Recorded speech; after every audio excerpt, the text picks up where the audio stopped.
YouTube లో చూసి coffee పెట్టావా? రేపటి నుంచి మనం కాఫీలు మానేద్దామే, హెల్త్ కి అంత మంచిది కాదంట.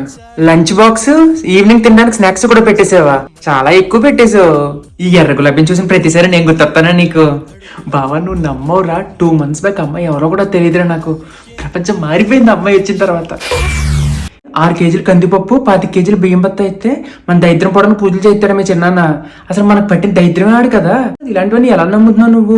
మా తాత సామెత చెప్పేవాడు, శాస్త్రాలు చూసుకుని ముహూర్తాలు ఎట్టుకుని కాపురాలు చేసిన కుక్క పిల్లలు పుట్టినాయి అంట. మా ఆవిడ స్టేటస్. బావా నా మీద కోపం వస్తే నాకు చెప్పాలి కానీ టంకొట్టు ఊరంతా చెప్పుద్దేట్రా. నైటీలు వద్దన్నారని నిక్కర్లు వేసుకోవడం మొదలెట్టావు. వీచర్ కాఫీ హోటల్లో కుర్రాడు గుర్తొస్తున్నాడు నాకు నేను చూస్తుంటే. నీకేం కావాలంటే తీసుకో తల్లి. నేను ఫోన్ పెట్టుకుంటే ముఖం మార్చేసుకుంటావేంటి నువ్వు? నీ ఒక్కదాంతో ఆగలేకపోతాను, నా బతుకి ఎఫ్ఐఆర్లు ఒకటా మళ్ళీని? రే బావ మన గేర్ ఎక్కువైపోయి ప్రపంచం మారిపోయింది అన్నాను కదా, మారిపోలేదు, తల కిందలు అయిపోయిందిరా పెళ్లి తర్వాత.